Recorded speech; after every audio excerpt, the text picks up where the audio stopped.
Kamusta mga ate, kuya, beshi? Si Chari po ito mula sa The Sun, Moon, Stars, PH Tarot.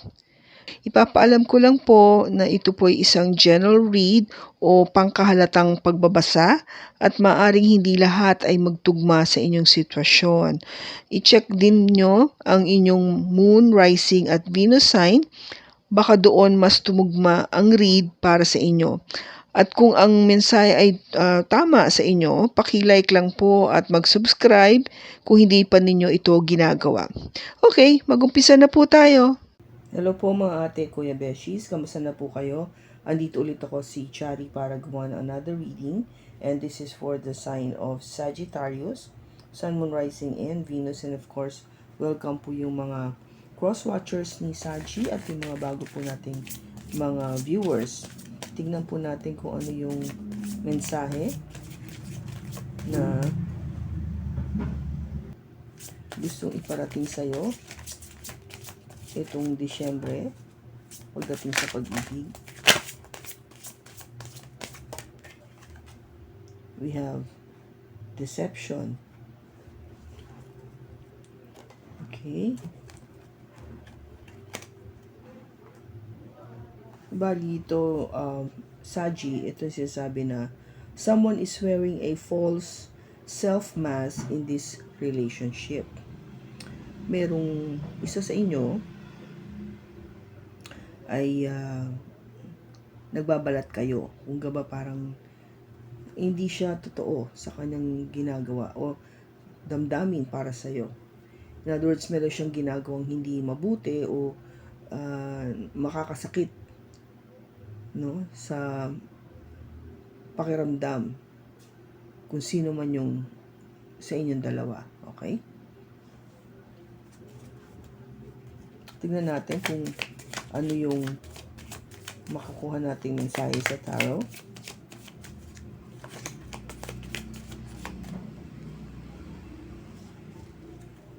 We have the 8 of Wands, the Star, the 9 of Cups, the 2 of Cups, and the Knight of Cups. Bottom niya is the 4 of Wands.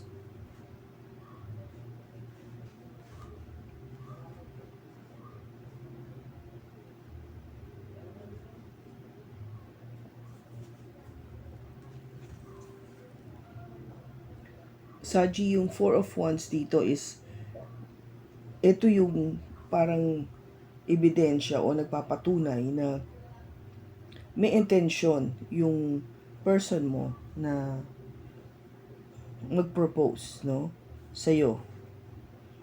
Ito ay parang pinapakita niya o sinasabi niya rito na yung plano niya na i-elevate yung relationship niyo to the next level. To the next level would mean, yun nga, giving you a marriage proposal. Okay? Or planning for the future. Okay?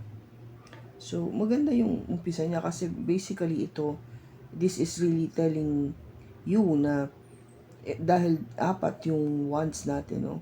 Siya yung parang nagiging istruktura para magkaroon ng matibay at solido na relationship. 'Di ba normally ang ating bahay is comprised of 4 solid columns, no? Ito 'yon. Yung 4 na haligi na tinatawag nila. So parang ganun yung sinisignify nito na andun na yung kung gaba nilalagay na sa bawat corner yung haligi na yon to start planning or establishing yung magiging kinabukasan yung dalawa. And that would include, of course, marriage. Okay? Now, something is not right kasi ang ganda ng umpisa eh. Pero with the 7 of Swords, this is all about deception. Okay? Deception. 7 of Swords is pagbabalat kayo, pagsisinungaling, nanakaw o paglilihim. So, meron siyang hindi sinasabi sa'yo pagdating dito sa pinaplano niya na marriage proposal, or maybe yung pag-uusap nyo tungkol sa magiging kinabukasan nyo. Perhaps yung person mo is not telling everything right away. Yung ba meron pa rin siyang tinatago o kinukubli sa'yo. And that could mean na yung pakiramdam ba na hindi siya consistent. Maybe na pag-uusapan, pero may time na parang umiiwas. Alam mo yung minsan na pag-usapan niya, pero pag yung babalikan mo o i-inquire mo,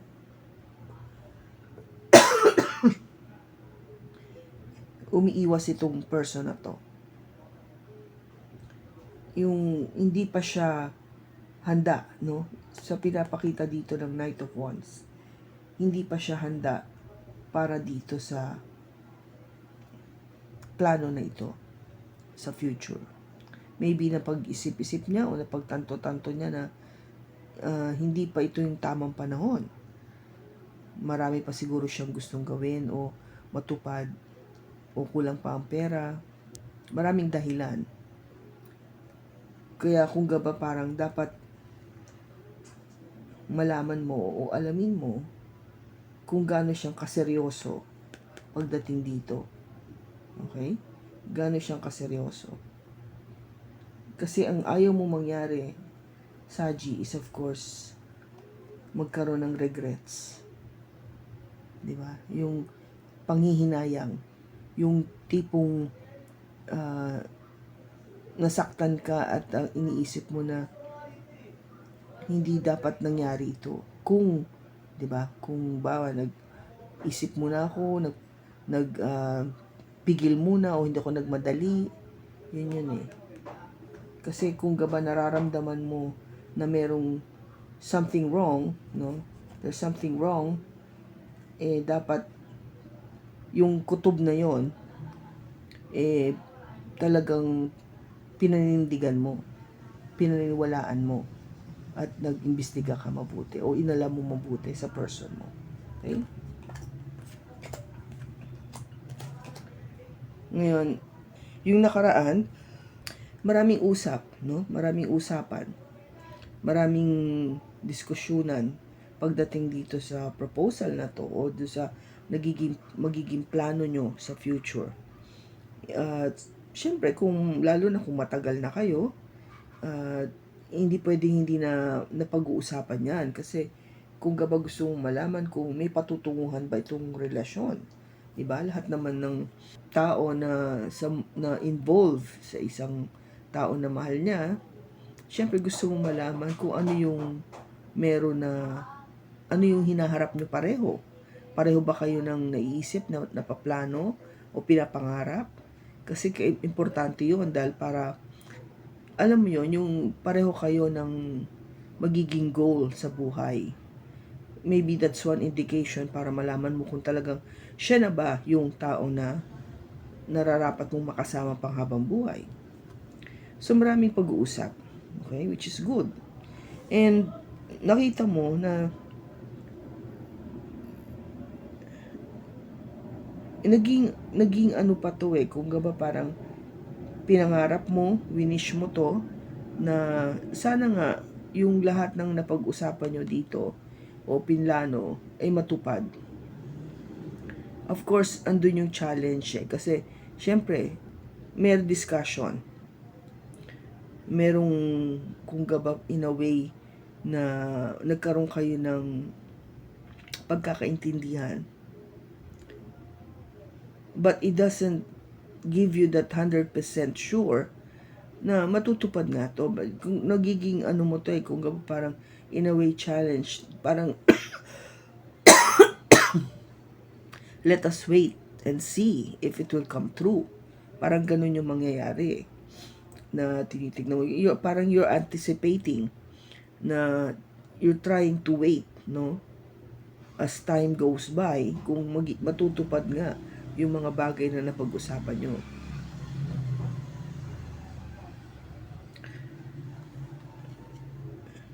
Kaya kung gaba parang para magkaroon ng o para matupad ito, 'di ba? Yung action na dapat gawin mo is of course you pray, you manifest, kung gaba yung you do everything para matupad yung napag-usapan nyo, no? You would check with your person every now and then kung nasa na kayo, kung anong stage na tayo, are we there yet, kung gaba malapit na ba tayo dun sa pinaplano natin, na are you there, sabihin, may intention ka ba mag-propose for marriage, mga ganon. Kasi kung hindi natin yun aalamin, mahirap 'di ba? Parang nakahang tayo na as if we are just waiting na sana nga magsabi na siya, sana matuloy na to. It is also wise to be asking kung nasa na tayo sa stage na to sa relationship natin. Because ang intention mo lang naman, Saji, is of course maging kayo, because nakikita mo talaga tong person na to is your soulmate with the Two of Cups. Na siya talaga yung nakikita mong kamatch mo, na talagang kung gaba pinagbuklod kayo ng langit para maging kayong dalawa. Yun yung intention mo na magkatuluyan kayo, na this relationship would be blessed, no, in the sanctity of marriage, na matuloy nga na maging kayong dalawa, na maging kayo yung mag-asawa in the future.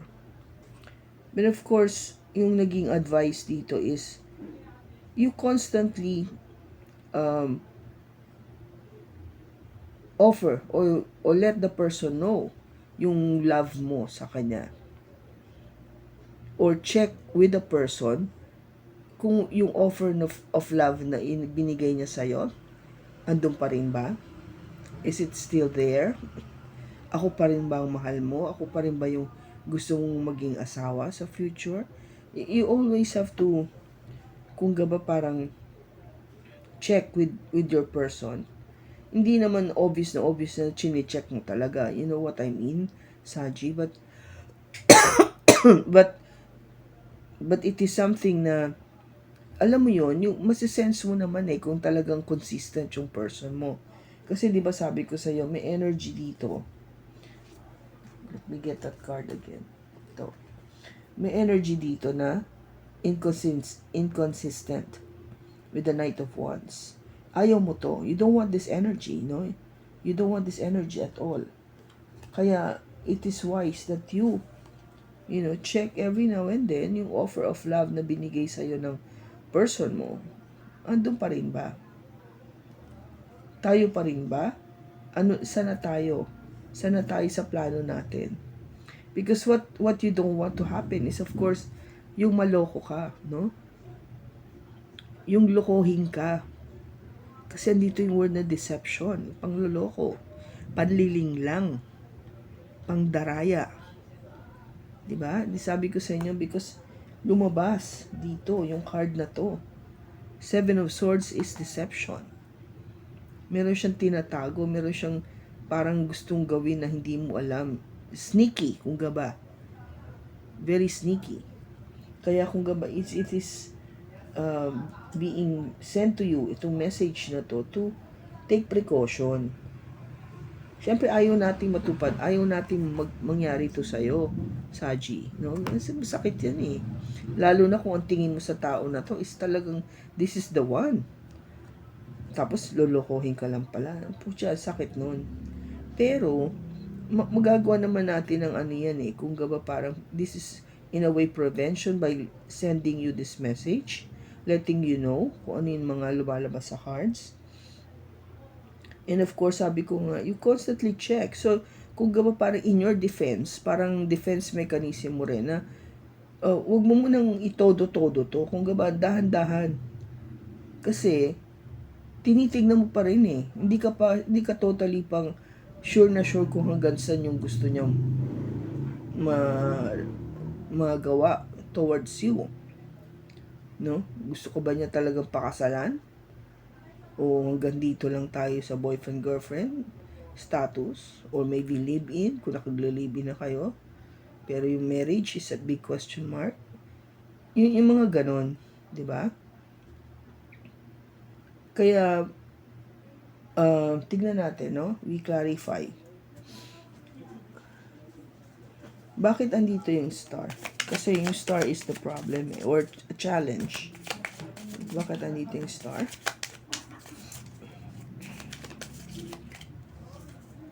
We have the Temperance, we have the Ten of Wands, and the Lovers. Okay. So, yung sinasabi dito, kung ba you are hoping and wishing na sana nga maging matupad lahat ng napag-usapan nyo o pinapangarap nyo or pinaplano nyo for the future. And bakit siya nagiging challenge is because there should be balance between the two of you. Kasi kung ba yung isa is hindi pa totally sure, but yung isa is sure na, which I think you are, Saji, sure ka dito sa tao, but your person is not, then hindi kayo balanse. You have to be both on the same page para mag-move forward to. Kasi someone is feeling this to be a burden. Nagiging burden na. Maybe yung pressure ba na maging kayo, medyo nababurden siya. So, to a point na somebody has to make a decision about this relationship. Okay? So, nagiging, dahil nga hindi niya siguro, hindi niya mabalanse, o this person probably needs to heal more. Meron pa siyang kailangang ayusin sa sarili niya. And, kaya nagiging burden sa kanya na ipagpatuloy yung relationship. Kaya, naiisip niya na mag-decide kung ano nang gagawin with this relationship. And at the bottom of the card is the Eight of Cups, which is to walk away. No, yung decision to walk away. Kaya nga, sinasabi ko sa iyo na baka maging problem ito. Kasi kung ba parang wini-wish mo talaga na gusto mong maging kayo, but one of you, take it as it resonates, hindi pa handa. Hindi pa siya 100% handa dito. Kasi nakikita niya na parang hindi niya kaya. Hindi niya kaya pa. Okay? Hindi pa siya prepared. Okay?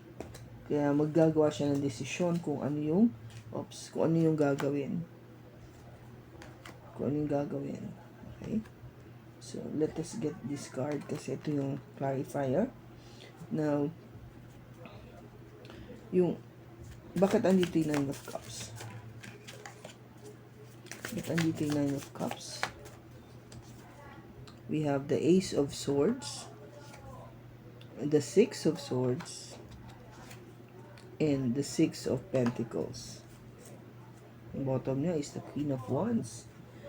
So, para yung aksyon na dapat nyo gawin, no, the way to do this, Saji, is para maging wish fulfillment to, no, matupad itong pinaplano nyo to get married, is definitely to speak the truth. Mag-usap, communicate, speak the truth.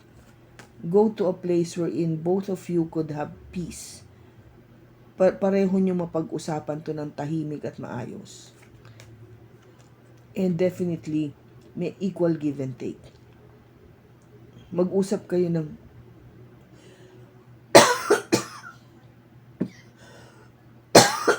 mag-usap kayo ng patas, ng pantay. Yung heart to heart, yung gaba open. Sabihin mo na kung ano yung nasa loobin mo at ganun din siya sa'yo. Para, once and for all, malaman na natin kung ano na yung status ng ating relationship. Kasi, kung sabi ko nga sa'yo, kung ikaw ihanda na, baka yung person mo hindi. and hindi mo alam. Hindi niya kayang sabihin sa'yo.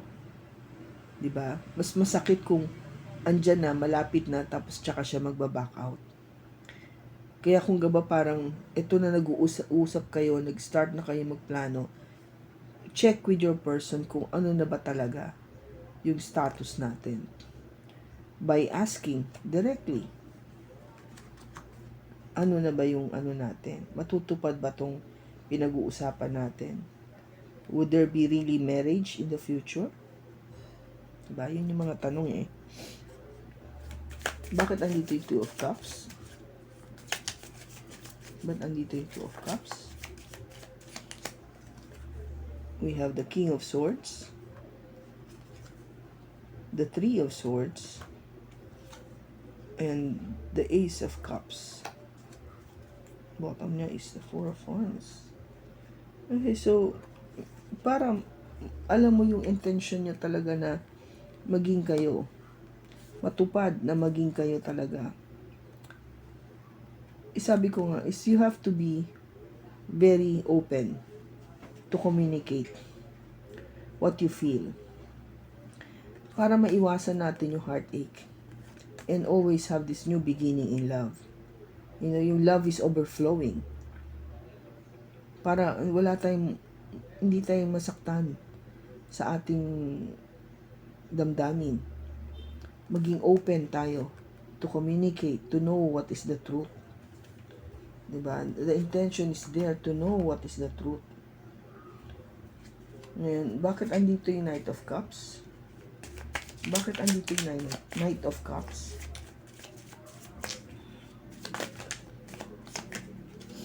We have the Wheel of Fortune,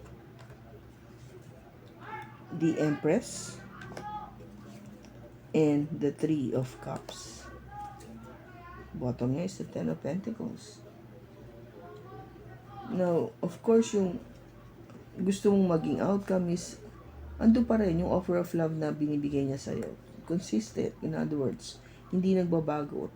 Talagang seryoso siya. And because of, you know, kung consistent talaga yung person mo na talagang love ka niya and willing talaga siya to do everything para matupad yung pangako or sabihin natin na plano to get married in the future, that would change everything. Kasi nakapag-usap kayo ng masinsinan. And you will feel the love and abundance with this relationship.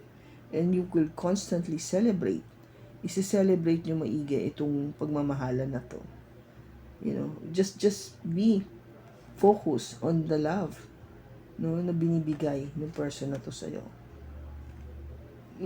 Kailangan lang talaga na makapag-usap kayo ng masinsinan. Alamin mo, if there were any hang-ups, problems na hinaharap itong person mo, then this is the time to find out. No? Alamin mo na. Para hindi yung towards the end, dun pala magkaka-bago-bago. Because, sabi nga natin, we don't want this deception.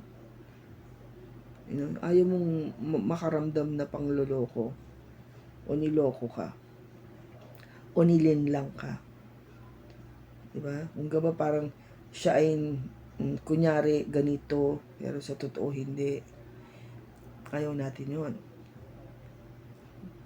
Siyempre gusto natin maging tapat. No? Like this King of Sword. Maging tapat.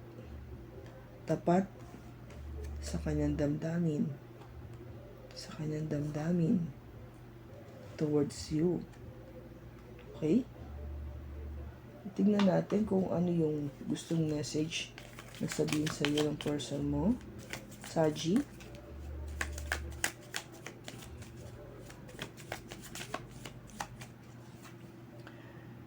It was my fault but I blame you. You were the best thing in my life.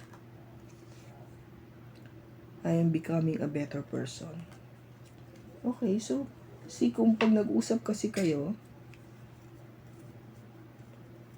marirealize niya na, alam mo yon, na ikaw yung pinaka the best na nangyari sa buhay niya.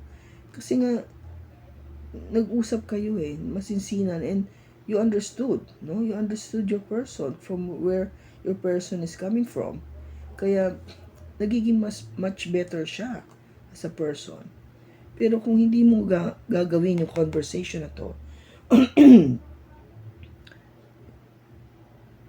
ang dating no kasi is fault niya, pero sa iyo niya ipapatong yung pagbe-blame. Siguro kasi parang hindi mo naman kasi nahalata o hindi tayo nag-usap, mga ganon. In other words, hahanap siya ng excuse to put the blame on you. Wherein, alam naman niya, kasalanan niya. Dahil nga, naging deceptive siya. Hindi siya naging totoo sa'yo. Okay? So, I hope na nakatulong ito sa'yo, Saji. Maraming salamat sa pagsama mo sa akin sa pagbasa na ito. Sa susunod po muli, ingat ka and God bless.